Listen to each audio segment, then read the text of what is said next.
Hello मेरे प्यारे से दोस्तों। इस एपिसोड की स्टार्टिंग में हैमरलॉर्ड कहते हैं कि अभी तक तो मैं यही सोचता था कि सन मून एम्पायर के अंदर डार्क होली ड्रैगन लॉन्ग ही अल्टीमेट दालाऊ थे, मगर अभी मैं देख पा रहा हूँ कि एक और अल्टीमेट दालाऊ सन मून एम्पायर के अंदर मौजूद है, जो कि इस डेथ गॉड टावर को कंट्रोल कर रही है और साथ में ये 9th रैंक की सोल इंजीनियर भी है।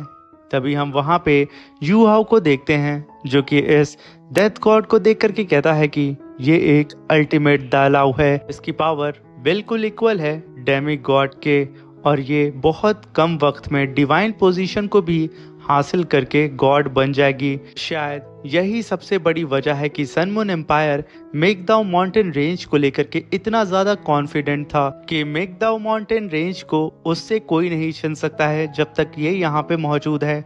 और जैसे ही ये यहाँ पे अपीयर हुई है, मेरी स्पिरिचुअल डिटेक्शन पूरी ही तरीके से सप्रेस हो चुकी है। तभी वहां पे क्रशिंग स्टार कहता है कि डेथ गॉड दालाओ, आखिर आप इन एवल्स का साथ क्यों दे रही हैं? बल्कि आप सन मून एम्पायर से बिलोंग नहीं करती हैं, आपका होमलैंड ये नहीं है। अब ये सुनकर के डेथ गॉड कहती है कि होमलैंड, आखिर तुम क्या बकवास कर रहे हो? तभी वहां पे स्टार क्रशिंग कहता है कि मैं अच्छी तरीके से जानता हूं कि आप यहाँ से बिलोंग नहीं करती हैं। इसका रीज़न ये है कि सन मून एम्पायर के जितने भी पावरफुल कल्टीवेटर हैं, स्पेशली सोल मास्टर, वो कभी भी अल्टीमेट दालाओ लेवल को रीच नहीं कर सकते हैं, क्योंकि सन मून एम्पायर के सारे ही कल्टीवेटर की जो फिजिक है वो बहुत ही ज़्यादा वीक है। और आप बिलोंग करती हैं हमारे दालाओ कॉन्टिनेंट से। इस बात से मैं 100% श्योर हूँ, क्योंकि मैं आपकी फिजिक को देख पा रहा हूँ। प्लीज़ अपने होमलैंड वापस आ जाएं। आखिर आप अपने होमलैंड के खिलाफ क्यों लड़ रही हैं? तभी डेथ गॉड कहती है कि होमलैंड, वो भी दालाओ कॉन्टिनेंट, अगर तुम लोग जानते कि मैं एक इविल सोल मास्टर हूँ तो तुम लोग मुझे मार देते। ये कहने के साथ वो जोर जोर से हंसने लगती है और वहां पे अपने और प्रेशर को बढ़ा करके उन सभी लोगों को सप्रेस करने लगती है और उन सब से कहती है कि तुम लोग एक इविल सोल मास्टर को डीमंस मानते हो और तुम लोग मुझे किसी भी कीमत पे अल्टीमेट दालाओ लेवल पे पहुंचने ही नहीं देते। उससे पहले ही तुम लोग मुझे मार देते, तो आखिर मैं तुम लोगों का साथ क्यों दूं? ऐसे होमलैंड का साथ क्यों दूं, जो कि मेरी जान का सबसे बड़ा दुश्मन है? ये कहने के साथ वो और जोर जोर से हंसते हुए अपनी पावर को रिलीज करके उन सबको मारने के लिए तैयार हो चुकी थी। मगर तभी यू हाउ आगे बढ़ते हुए कहता है कि सीनियर, ये जूनियर आपसे कुछ कहना चाहता है, प्लीज मेरे कुछ वर्ड को सुन लें। ये सुनकर के डेथ गॉड कहती है कि बच्चे, फिर से तुम आ गए। तुम सिर्फ एक सोल सेज हो, मगर तुम्हारे पास टाइटल दालाओ लेवल की स्पिरिचुअल पावर मौजूद है और तुमने कई बार मेरी टेरिटरी के अंदर घुसने की कोशिश भी की है। इसलिए मैं तुमको सबसे लास्ट में मारूंगी, मगर उससे पहले मैं सुनना चाहती हूँ कि आखिर तुम क्या कहना चाहते हो। तभी वहां पे यू हाउ कहता है कि सीनियर, अगर मैं गलत नहीं हूँ तो आपका नाम एल्डर ये है। अब ये सुनकर के डेथ गॉड भड़क जाती है और वो गुस्से में आकर के यू हाउ की तरफ देखते हुए कहती है कि आखिर आखिर इस लड़के को मेरा नाम कैसे पता है? ये कहने के साथ वो अपने हाथ को हवा में ही घुमाती है और अपने ब्लड्स को यू हाउ की तरफ भेज करके उसे पकड़ने की कोशिश करती है। ये देख करके स्टार क्रशिंग आगे बढ़ता है और यू हाउ को प्रोटेक्ट करने के लिए एक स्पिरिचुअल शील्ड बना देता है, मगर यहाँ पे डेथ गॉड का ब्लड स्टार क्रशिंग के बैरियर को इग्नोर करता हुआ यू हाउ के चारों ही तरफ जाके लपेट लेता है और यू हाउ को टेलीपोर्ट करके सीधा ही डेथ गॉड के पास लेके आ जाता है।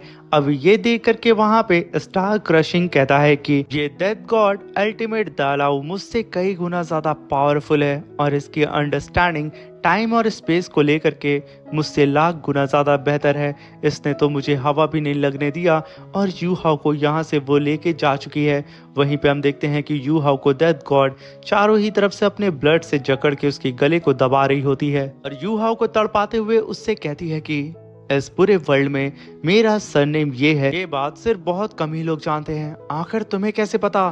तभी यू हाउ कहता है कि प्लीज मेरी गर्दन तो छोड़ें, तब ना मैं कुछ बताऊंगा।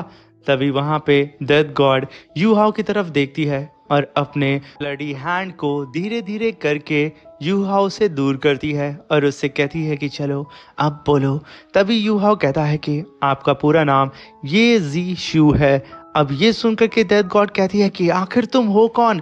तभी यू हाउ कहता है कि मेरा नाम यू हाउ है और मेरे टीचर का नाम मुलाद है। फिर वहां पे डेथ गॉड कहती है कि अगर यहाँ पे वो मुलाद भी आ जाता तो भी वो मुझे नहीं पहचान पाता, मगर आखिर तुम मुझे कैसे पहचान गए, वो तो अब मर भी चुका है ना। अभी वहां पे यू हाउ कहता है कि एल्डर ये यहाँ पे आप मेरे टीचर और black and white Holi dragon long, आप तीनों ही लोग अल्टीमेट दालाव को अचीव कर चुके हैं और आप लोग सेम एरा से बिलोंग भी करते हैं और साथ में आप एक लौती ऐसी कल्टीवेटर हैं जो कि इविल सोल मास्टर हैं और आपने ही एल्डर लॉन्ग जियाओ याओ को शायद होली स्पिरिट कल्ट को ज्वाइन करने के लिए फोर्स किया होगा, क्योंकि आपके अलावा ऐसा सन मून एम्पायर में कोई भी कल्टीवेटर नहीं है कि वो एल्डर लॉन्ग को मना सके।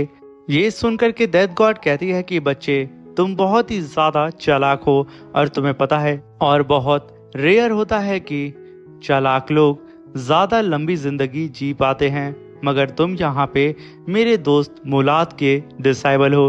बेचारा वो तो मर चुका है, मगर कोई नहीं, मैं उसकी लेगेसी को यहाँ पे ख़त्म नहीं करूँगी, इसलिए मैं तुम्हें छोड़ देती हूँ, चलो जाओ और जी लो अपनी ज़िंदगी। ये कह करके वो यू हाउ को वहाँ से जाने के लिए बोलती है। अब ये सुनकर के यू हाउ कहता है कि सीनियर क्या मैं अपने सारे दोस्तों के साथ जा सकता हूँ। तभी वहाँ पे डेथ गॉड कहती है कि हाँ, मगर दोबारा यहाँ पे मत आना।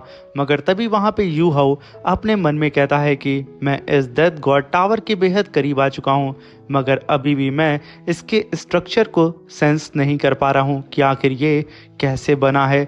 मगर यू हाउ भूल चुका था कि वो अल्टीमेट दालाव के सामने खड़ा है। यहाँ पे डेथ गॉड यू हाउ की मन की बात को सुन लेती है और वो अपनी पावर को रिलीज करते हुए अपने ब्लडी हैंड से चारों ही तरफ से यू हाउ को कैप्चर करके कहती है कि अभी तूने क्या कहा।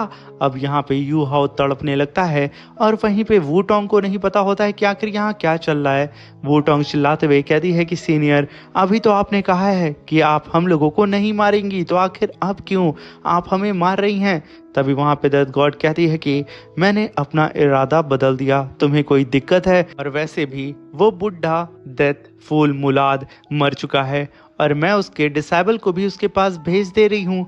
दोनों ही मिल करके एक साथ अब कल्टीवेट करेंगे और मुलाद भी बोर हो रहा होगा, अब उसे कंपनी देने के लिए उसका डिसेबल उसके पास जा रहा है। ये कहने के साथ वो अपनी पकड़ को और टाइट करती है, जिसकी वजह से यू हाउ का कपड़ा फट जाता है। मगर यू हाउ के गर्दन में दी तियान का लॉकेट था, जिसकी वजह से वो लॉकेट वहाँ पे ब्लिंक होने लगता है, क्योंकि अब यू हाउ के जान पे बन आई थी। तभी हम देखते हैं कि यू हाउ के साथी भी खुद को छुड़ाने की कोशिश करते हैं, मगर सडन यू हाउ यहाँ पे चारों ही तरफ से ब्लैक ऑरा से घिर चुका था और उसकी आंखें यहाँ पे एकदम चमकने लगती हैं। और यहाँ पे हम साफ साफ देख पा रहे होते हैं कि दी तियान ने यहाँ पे यू हाउ की बॉडी को पोजेस कर लिया था और वो गुस्से में आके गुर्राने लगता है। तभी दी तियान अपनी पावर को एक ही बार में रिलीज करके वहाँ पे डेथ गॉड के डोमेन को डिस्ट्रॉय करके रख देता है, जिसकी वजह से यहाँ पे यू हाउ के साथी भी आज़ाद हो जाते हैं। वहीं पे स्टार क्रशिंग अपने और यू हाउ के साथियों के सामने स्पिरिचुअल शील्ड बना करके उन सबको वहाँ पे प्रोटेक्ट करने लगता है। ये धमाका इतना बड़ा होता है कि पूरा का पूरा मिगदाओ माउंटेन रेंज की पीक हिल सी जाती है और वहीं पे स्टार क्रशिंग यू हाउ की पावर को देख करके कहता है कि यू हाउ तो सिर्फ एक सोल सेज है, आखिर वो यहाँ पे अल्टीमेट दालाव लेवल के कल्टीवेटर की पावर को अपनी बॉडी से कैसे रिलीज कर रहा है। इन सब को समझ में नहीं आ रहा होता है कि आखिर यू हाउ की पावर सडन आखिर कैसे बढ़ गई। वहीं पे हम देखते हैं कि दी तियान ने पूरी ही तरीके से अब यू हाउ की पूरी बॉडी को पोजेस कर लिया था और सीधा ही डेथ गॉड से कहता है कि इस बच्चे को छोड़ दो। तभी वहां पे डेथ गॉड कहती है कि तुम यू हाउ नहीं हो, आखिर तुम कौन हो। ये कहने के साथ वो भी अपनी ऑरा प्रेशर को रिलीज करती है। वहीं पे दी तियान अब गुस्से में आकर के सीधा ही डेथ गॉड को घूर रहा होता है। इसी के साथ ये एपिसोड खत्म होता है।